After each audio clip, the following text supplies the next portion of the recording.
आज की वीडियो में हम इंडिया के लास्ट 3 साल के मेजर सैटेलाइट मिशंस पढ़ेंगे। पहला है हमारा चंद्रयान-3 मिशन। इस मिशन को 14 जुलाई 2023 को लॉन्च किया गया था। ओके, ये डेट इंपॉर्टेंट है। 14th जुलाई 2023 को Chandrayaan-3 mission was launched by ISRO. Why this date is important? Because in previous examinations इस date को match the following में mission और dates को पूछा जा चुका है. So you have to remember the date of all the missions that we are going to study. So this was launched on 14 July. इस mission में India became the first country जिसने moon के south pole पे soft landing की। Okay, इसमें India का Vikram lander and Pragyan rover ने India के मून के साउथ पोल पे सॉफ्ट लैंडिंग इंडिया ने करवाई थी। So India was the first nation to do so. और इस मिशन में सल्फर भी डिटेक्ट हुआ और लूनर सॉयल टेम्परेचर को भी मेजरमेंट्स की गई। Okay, and when was Chandrayaan 2 launched? Chandrayaan 2 कब लॉन्च हुआ था? 2019 में। और चंद्रयान 1 कब लॉन्च हुआ था? 2008 में। Okay, so you have to remember all of these dates. Next is Aditya L1 mission. Aditya L1 mission India का पहला सोलर मिशन है, जिसमें इंडिया जो सन है उसके आउटर सरफेस को स्टडी करेगा। ओके, जो आउटर एटमॉस्फेयर होता है सन का और सोलर एक्टिविटी है उसको इसमें मेजर किया जाएगा। ये इंडिया की first dedicated space based solar observatory है। ओके, जिसको कहाँ पे प्लेस्ड है? This is placed on the hello orbit around the L1, जो अर्थ और सन के बीच में L1 ऑर्बिट है, वहां पर इसे प्लेस किया गया है। दैट इज वाई इसका नाम क्या है? आदित्य L1। ओके, और इसे कब लॉन्च किया गया था? इसे लॉन्च किया गया था 1 जनवरी 2024 को।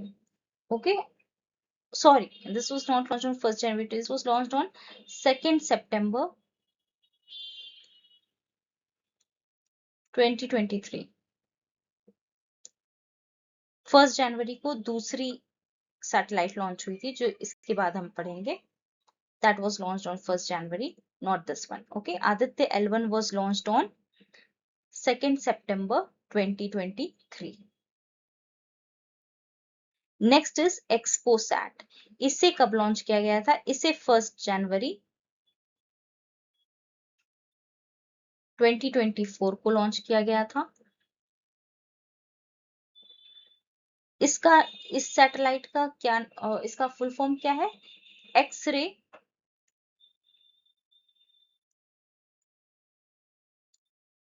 पोलरीमेट्री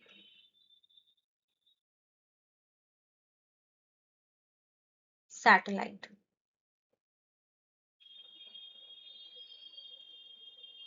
ओके, इसका नाम है एक्सरे पोलरीमेट्री सैटेलाइट। ये क्या? ये एक्सरे पोलराइजेशन को फ्रॉम पावरफुल कॉस्मिक सोर्सेस जैसे कि ब्लैक होल्स, वहां से उन स्पेसेस से ये एक्सरे का पोलराइजेशन को स्टडी करेगी। ओके, ये इंडिया की पहली डेडिकेटेड एक्सरे पोलरीमेट्री मिशन है। Okay, it was launched on 1st January 2024। Next is SpaDeX. ये क्या है? ये स्पेस डॉकिंग एक्सपेरिमेंट है।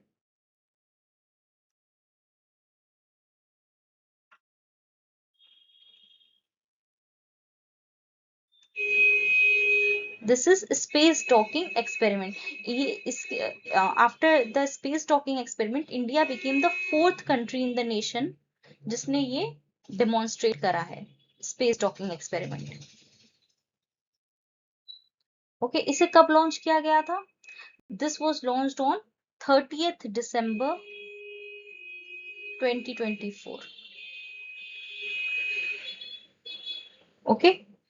1 जनवरी 2024 को x ray polarimetry satellite was launched and SpaceX space docking experiment was launched on 30 December 2024।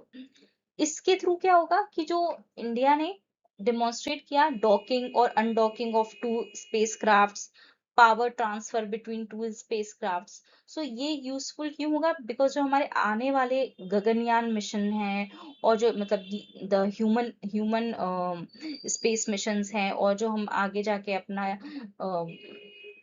अंतरिक्ष में जो हम अपना वो बनाएंगे स्पेस स्टेशन बनाएंगे, उसके लिए भी ये इम्पोर्टेंट एक्सपेरिमेंट है। So this is a very important experiment. It was launched on 30 December 2024। Next is Nisar. Nisar mission जो है ये इंडिया और यूएस का मिशन है। दैट मीन्स नासा और इसरो का। This is a NASA ISRO synthetic aperture radar. Okay. So this mission was launched on 30 July 2025. Okay, this mission was launched on 30th July 2025 को इसे लॉन्च किया गया था बाय नासा एंड इसरो। इस mission में जो ये एक अर्थ ऑब्जर्वेटरी मिशन मींस अर्थ को ऑब्जर्व करने का मिशन है, बट इसमें दो रडार्स यूज हो रहे हैं, दो बैंड्स यूज हो रहे हैं, L एंड S बैंड, दोनों का यूज करके इसमें अर्थ ऑब्जर्वेशन होगा। ओके। एंड तो ये पहली सैटेलाइट है जो 2 फ्रीक्वेंसीज को यूज कर रही है, L and S band synthetic aperture radar. Okay. इससे बेसिकली निसार से जो डिजास्टर मैनेजमेंट है, जो एग्रीकल्चरल चेंजेस हैं, वो सब ज्यादा अच्छे से मेजर हो पाएंगे। नाउ GSAT C7R CMS-03 ये इंडिया की एक एडवांस्ड कम्युनिकेशन सैटेलाइट है, मिलिट्री कम्युनिकेशन सैटेलाइट है, जो स्पेसिफिकली किसके लिए है? इंडियन नेवी के लिए है। ओके। और इसे लॉन्च किया गया था, इसे 2 नवंबर 2025 में लॉन्च किया गया था। ओके।